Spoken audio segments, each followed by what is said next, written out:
Kenapa? Karena hari ini kita akan mengungkap apa yang menjadi tipu muslihat iblis kepada orang percaya hari-hari ini. Ya. Dan saya berdoa dalam nama Yesus, Tuhan tutup bungkus kita semua dengan kuasa darah Yesus. Sebab ketika yang seperti ini biasanya diberitakan, iblis itu gak suka. Dan dia akan mencoba mengganggu konsentrasi kita. Tapi saya berdoa dalam nama Yesus, ya biarlah darah Yesus menguduskan seluruh ruangan ini ya. Saudara, Efesus 6 ayat 10, mari kita baca bersama-sama, 1-2 ya. Akhirnya, hendaklah kamu kuat di dalam Tuhan. Di dalam apa? Kekuatan kuasanya. Bilang sama kiri kanan, kuat, jadilah kuat. Katakan jadilah kuat. Saudara, hari-hari ini Tuhan gak mau kita menjadi lemah. Amin. Tuhan gak mau kita menjadi orang yang gak bertenaga, lemes, ya, gak antusias. Saudara, Tuhan mau kita kuat dalam kekuatan kuasanya. Katakan amin. Ya. Nah, lalu ayat 11 mari kita baca bersama-sama, 1-2 ya. Kenakanlah apa? Seluruh perlengkapan senjata Allah supaya kamu apa? Dapat bertahan melawan apa? Tipu muslihat iblis, saudara. Ya, jadi khotbah kali ini saya akan bagi atas 2 seri, saudara ya. Yang pertama kita akan bahas tentang melawan tipu muslihat iblis ya dalam ayat 11b ini. Lalu saudara, saudara minggu depan kita akan bahas tentang perlengkapan senjata Allah ya. Saudara, perlengkapan senjata Allah ini kita pakai kenapa ya? Tuhan mau kita kuat, Tuhan mau kita pakai seluruh perlengkapan senjata supaya apa? Kita bisa melawan tipu muslihat iblis, katakan melawan tipu muslihat iblis. Senjata iblis itu yang terutama itu adalah tipu daya ya. Kadangkala kita itu ngeri melihat penampakan hantu gitu ya. Siapa yang takut kalau nampak hantu? Enggak ada, bener ya. Nanti dinampain loh saudara.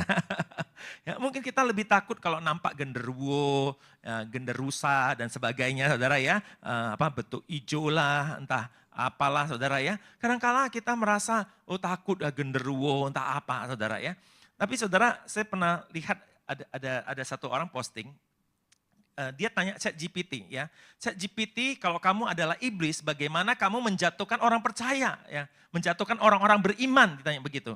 Ya, ChatGPT bilang, saya bukan iblis, tapi kalau saya jadi iblis, saya tidak akan menjatuhkan, saya tidak akan mengajak orang untuk keluar dari imannya dengan cara yang frontal. Ya. Tapi saya akan pelan-pelan membujuknya supaya dia sibuk, ya, supaya dia teralihkan perhatiannya, sehingga lama-kelamaan dia akan meninggalkan Tuhan dengan sendirinya. Nah saudara, senjata iblis itu yang paling terutama, yang paling dia andalkan, itu bukan penampakannya yang mengerikan.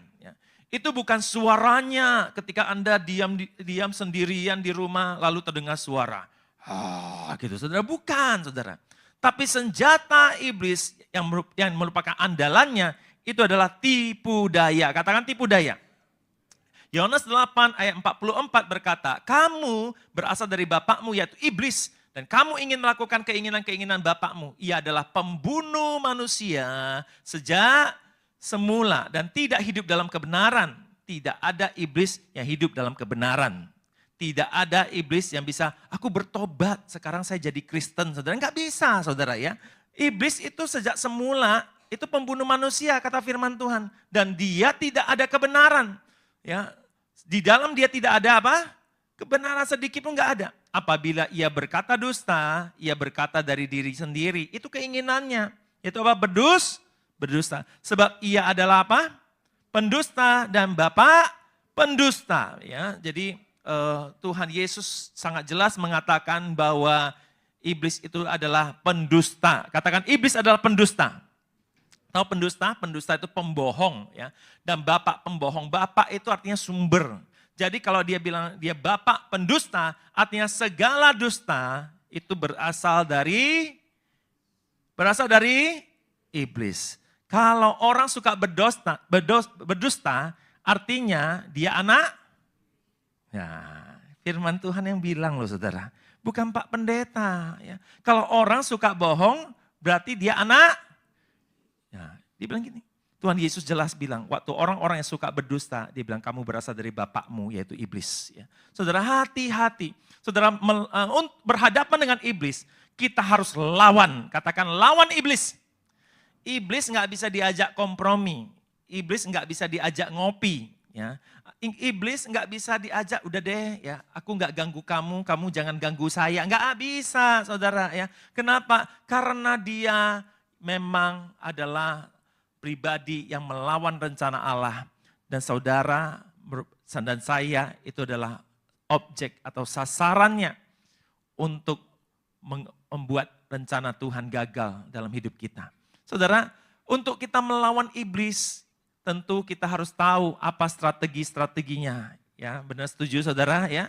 Kita nggak bisa melawan tanpa kita tahu strategi-strategi iblis itu apa. Ya. Nah hari ini kita akan ambil dari 3 pencobaan iblis kepada Yesus. Yang akan menjadi pattern buat kita mempelajari apa sih tipu muslihat iblis yang dia lancarkan, yang mencoba untuk menjatuhkan saudara dan saya. Ya. Saudara, pencobaan pertama yang iblis lontarkan kepada Yesus, ya pada waktu itu Yesus berpuasa 40 hari. Ya, 40 hari, 40 malam saudara ya. Dan di hari terakhir dia berpuasa, maka iblis datang kepadanya di padang gurun. Dia bukan kasih Yesus roti, dia kasih Yesus apa? Batu. Dia bilang apa? Coba deh, udah ubah aja batu ini menjadi roti. Saudara, supaya kita bisa memahami saudara ya. Maka konteksnya begini, kenapa Yesus enggak makan waktu itu? Karena memang belum buka puasa, ya, belum jamnya buka puasa. Jadi dia masih berpuasa tapi lapar. Ya. Ada di sini berpuasa tapi enggak lapar. Ya namanya puasa ditahan lah saudara. Ya. Masa kalau enggak lapar baru bisa puasa? Saudara enggak kayak gitu. Puasa itu memang menahan lapar. Ya.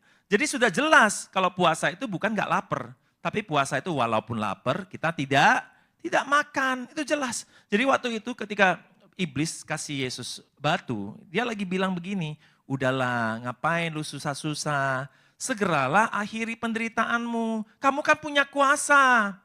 Udahlah, kan kamu udah punya kuasa, ngapain lagi puasa-puasa. Pakai supaya kamu gak kelaparan, ganti batu ini menjadi roti.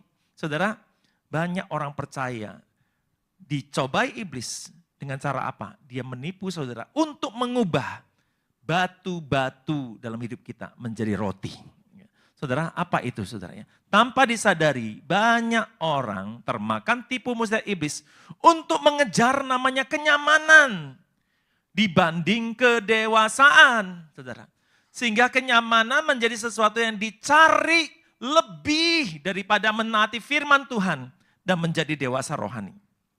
3 minggu yang lalu, saudara, ketika kami doa puasa, saudara ya, kami tanya dan waktu itu dalam pribadi saya terus tanya Tuhan, apa yang kau kehendaki untuk gerejamu? Apa yang kau kehendaki untuk anak-anak Tuhan? Untuk jemaat di tempat ini secara khusus.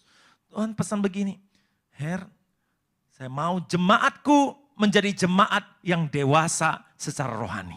Ya.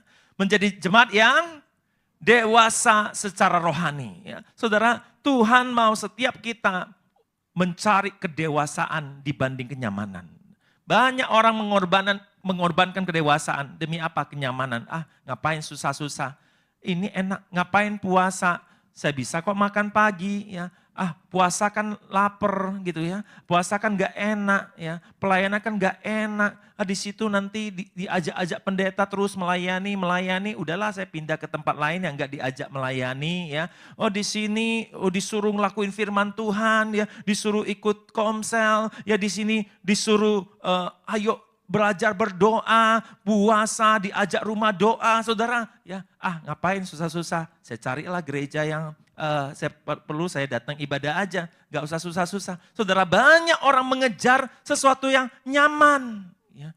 Tempat duduknya di sini mungkin agak keras ya, tempat lain mungkin lebih soft gitu saudara ya. Waktu khotbah tidur lebih enak gitu saudara. Banyak orang ngejar namanya kenyamanan. Sehingga kedewasaan tidak dikejar. Saudara, Tuhan mau kita mengejar namanya kedewasaan dibanding namanya kenyamanan. Ya.